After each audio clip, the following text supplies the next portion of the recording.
Good morning, everyone. Today is Wednesday, December the 14th. Everyone is on pins and needles. Not really sure why, because Fed Powell has been very transparent in terms of what it is that he would like to do, and that is raise us by 50 basis points. He does have a voice at the Wall Street Journal, Nick Timrose, that sort of feeds the lines that we get. And so he is saying 50 basis points today. In times past, because I've been around the block many times, FOMC days used to be really boring. We would just chop around in these tiny little ranges. Today, and these days, we have big moves before, big moves after, and every single Powell presser has had a price reversal come on it. So not quite sure what we're going to see today. A lot of chopping around. In the grand scheme of things, what we really are trying to look at is what kind of demand destruction is actually being caused by these interest rates moving up.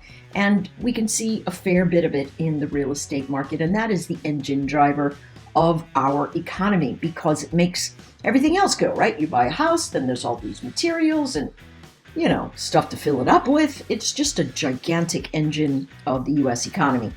So in the meantime, forgive me for that 2-minute macro chatter, let's take a look at what the SPY actually did. And we're going to start with the weekly, and we're going to see that we bounced right up into 2 candlesticks ago, the high from a weekly perspective, and then sort of back down. So what's the storyboard here? Folks, I've been trading a really long time, and I want you to look at this. 2 candles to the left are going to tell you a lot about support, resistance, breakout, breakdown. Notice what happened. Here we are. We opened right at or near the low of 2 candlesticks before from a weekly perspective. We went all the way up to the next area and then we began to fade. The moment, remember yesterday's video, the moment we started losing that 410, slipped under that 409 area, we drifted right back down into the space, which is why I still have a number of our SPY iron condors and spreads still sitting around this area that expire on Friday. All right, now let's collapse into the 4-hour today and see what it is that we want to look for. Notice, this shows the picture.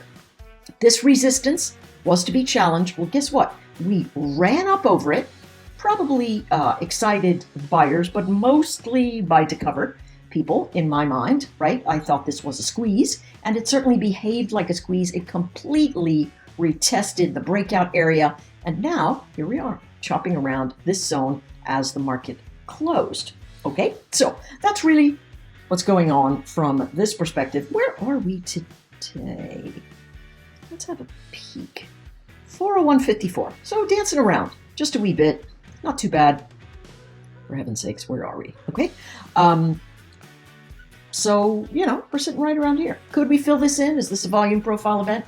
Yes, but again, we're going to have a lot of chatter today. A lot of chatter. Let's go down to maybe a 65-minute and see if we can find any heat map areas. Not seeing any. Aha, there we go. Right? So we've got a heat map zone here. Remember, the heat map tells us we're going to battle there, right? And so when you come in, you're going to look at trend and you're going to say, am I in a region where this heat map is going to turn into support or resistance? Right now, it's still battling. And we are above the lows here and we are below the highs. And so my suspicion is we're going to chop right around this zone today. This silver, it's not silver, it's gray. This gray rectangle is going to give us a little bit of information that says, all right, that's my range of the week. Okay, and if we want to put a 50%, if we want to put a channel on it to say, all right, where's my 50% marker? It's right here, right? Well, I'm going to venture to say we're probably going to end up finding buyers right around here. So that's really what you want to watch for. Where are the buyers going to sit? Where are the sellers? Realize that breaks in this area could give us big drives to the north, and also breaks in this area could bring us big drives to the south, but at the zone, we're probably going to find buyers down here at the support area. All right, let's take a look at the cues. I have very non-committal language today, and it's because I don't really like trading on FOMC days. Look at the 65-minute, totally bound. Same sort of thing. Let's look at the 50%. You know what, folks? I love to do things simply. It's just my nature. And this is one of the most simple ways to form ranges, 50%, same thing down here.